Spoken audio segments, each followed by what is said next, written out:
स्वागत है आपका। मैं हूं आपके साथ सुमित गुप्ता और बात आज के दिन की, बड़े दिन की, लोकसभा में होने वाले एक्शन की, लोकसभा में होने वाली कार्यवाही की, क्योंकि आज लोकसभा में पेश होने जा रहा है वक्फ बिल, जिसका इंतजार पूरे देश को था। दोपहर 12 बजे से इस पर चर्चा शुरू होगी। नीतीश कुमार, चंद्रबाबू नायडू समेत एनडीए की सभी पार्टियां लामबंद हो गई हैं। सांसदों के लिए व्हिप जारी कर दिया गया है। वहीं विपक्ष ने सरकार को घेरने की रणनीति तैयार कर दी है। आईएनडीआई गठबंधन में शामिल पार्टियां वक्फ संशोधन बिल का विरोध करेंगी। दोनों ओर से जोरदार टकराव की संभावना है। बिल पर चर्चा के लिए 8 घंटे आवंटित किए गए हैं। हालांकि जरूरत के हिसाब से समय बढ़ाया जा सकता है। वक्फ बिल का मुस्लिम संगठन शुरू से ही विरोध कर रहे हैं। वहीं वक्फ संशोधन विधेयक कल राज्यसभा में पेश होगा। दोपहर 12 बजे यानी अब से ठीक 2 घंटे बाद सदन में वक्फ संशोधन बिल पेश होगा और 8 घंटे का वक्त निर्धारित किया गया है चर्चा के लिए। बीजेपी को चर्चा के लिए 4 घंटे का समय मिला है। वक्फ बिल पर बीजेपी ने अपने वक्ताओं की सूची भी जारी कर दी है। केंद्रीय मंत्री किरेन रिजिजू भी इस पर बोलेंगे, अपना प्रस्ताव रखेंगे। रविशंकर प्रसाद, निशिकांत दुबे समेत 7 सांसद सरकार का पक्ष रखेंगे। अमित शाह भी इसमें इंटरवीन कर सकते हैं। बिल को लेकर जेपी नड्डा के आवास पर बैठक हुई थी और इस बैठक में अमित शाह, राजनाथ सिंह समेत तमाम नेता मौजूद रहे थे। आज 12 बजे इस पर चर्चा शुरू होगी।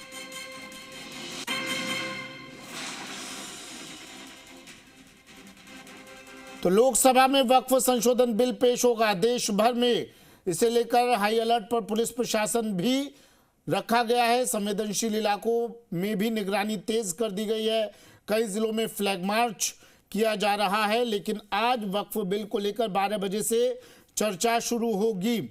जो एनडीए के जितने भी दल हैं वो इस बिल के समर्थन में हैं और इसलिए ये भी कहा जा रहा है कि इस बिल के पास होने में कोई रोड़ा नहीं आएगा। लेकिन विपक्ष इस बिल के विरोध में पूरी तैयारी के साथ आज सदन में पहुंचेगा। नीतीश, चंद्रबाबू समेत एनडीए की सभी पार्टियां लामबंद है, पूरी तैयारी के साथ आएंगी। सांसदों के लिए व्हिप जारी कर दिया है। विपक्ष ने भी सरकार को घेरने की रणनीति तैयार की है। आईएनडीआई गठबंधन में शामिल पार्टियां वक्फ संशोधन बिल का विरोध करेंगी। दोनों ओर से टकराव की भी संभावना जताई जा रही है। 8 घंटे का वक्त दिया गया इस पर चर्चा के लिए।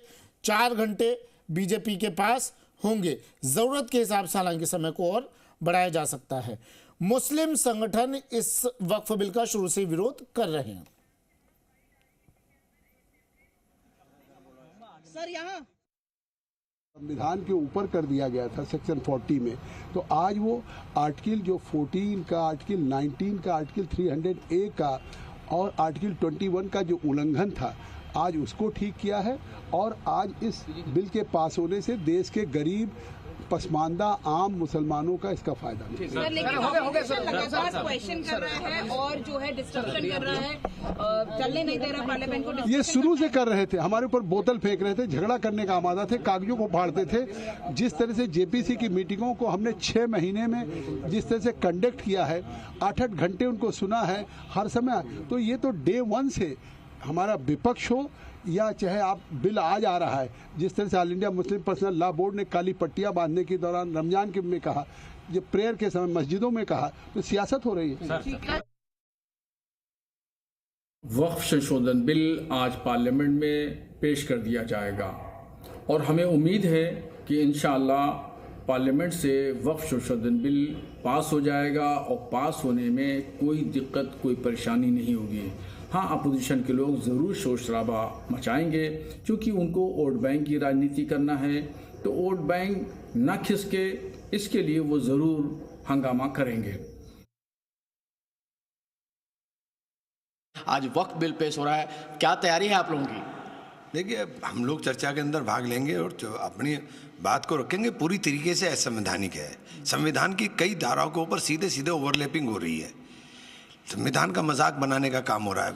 संविधान के साथ ये सबसे बड़ा खिलवाड़ हो रहा है। मुसलमान की बात तो छोड़ दीजिए, मुसलमान के साथ तो हो ही रहा है, लेकिन संविधान के साथ सबसे बड़ा खिलवाड़ हो रहा है। आपको लगता है कि जिस तरह से बीजेपी कह रही है कि सिर्फ जो प्रॉपर्टी वाले मुसलमान हैं वो नाराज हैं, जिनको प्रॉपर्टी का धंधा कैसी बात कर रहे हैं आप? कैसी बात कर रहे हैं? आपने वक्फ बाय यूजर को खत्म करके डाल दिया। आप बाहर कहते हो कि किसी मस्जिद पर आंच नहीं आएगी, किसी कब्रिस्तान पर आंच नहीं आएगी, लेकिन आपने जो कानून बनाया है उस कानून के अंदर आपने कहा है कि वक्फ बाय यूजर उसके ऊपर लागू नहीं होगा जो संपत्ति विवादित होगी या जो सरकारी कब्जे में होगी। और विवादित सुनिए, पूरी बात सुनिए।